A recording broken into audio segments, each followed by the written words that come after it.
you're on the cusp of selection pending making a 100th appearance for Ireland this coming weekend. You made your debut back in 2009 against Fiji in the RDS. Would you seriously think at that stage that 12 years later you'd still be playing international rugby and a chance to join a very exclusive club?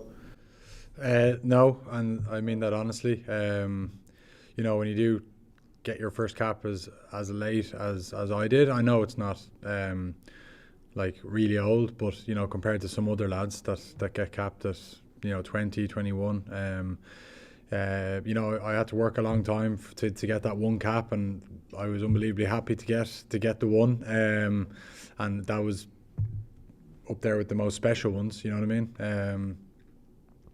And yeah, I never in a million years thought I'd still be playing, but I think over the last few years I've just taken it year on year and see how I felt, and in the back of my mind I kind of, you know, you always had it. I thought, you know, obviously I was gutted to miss the French game last year, because I knew that if I kept fit and kept my form that I would have played my 100th against England, but everything happens for a reason, and hopefully you know, getting your 100th cap in front of some people will be more special, I think. And yeah, I'm trying to focus on the game. You know what I mean? I don't want to get drawn away from how important the game is, and trying to get a performance you know, early. We often haven't hit the ground running, and we need to make sure we can do that, you know, ahead of the Six Nations, making sure we can hit the ground running week 1. I think I'm right in saying that you've never played against Japan you're right, yeah. so far. So yeah. I'm assuming that you've had the chance to look at them even as a kind of a bystander over the years and see their performances, not just at the last World Cup, but previous World Cups, and you'll see how dangerous they are as a team and how they've evolved over the last number of years. Yeah, exactly that. I remember being at the World Cup game.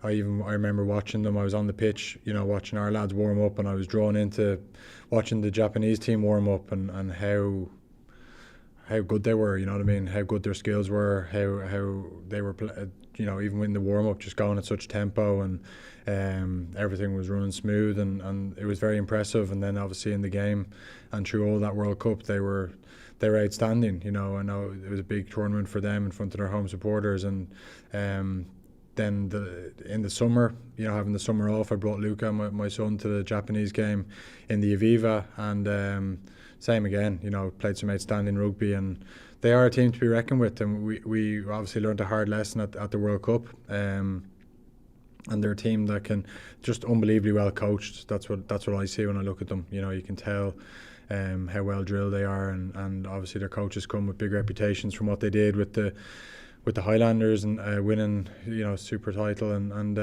yeah, so I can't say enough about them, and we will 100% give them the respect that they deserve. We're preparing, you know, as well as we've prepared for anyone.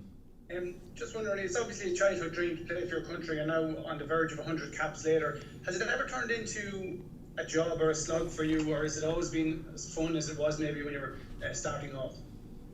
No, 100, like, definitely been a pleasure to have the career that I've had. So lucky.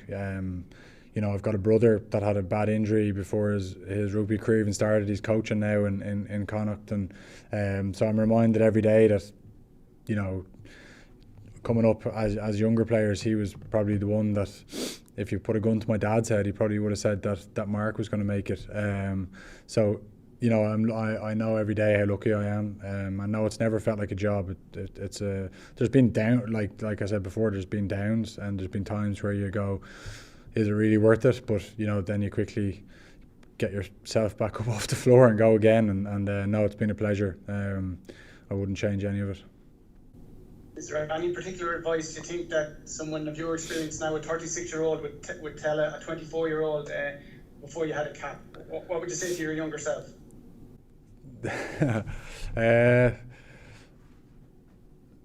Don't take it so seriously, but but then you wouldn't be true to yourself.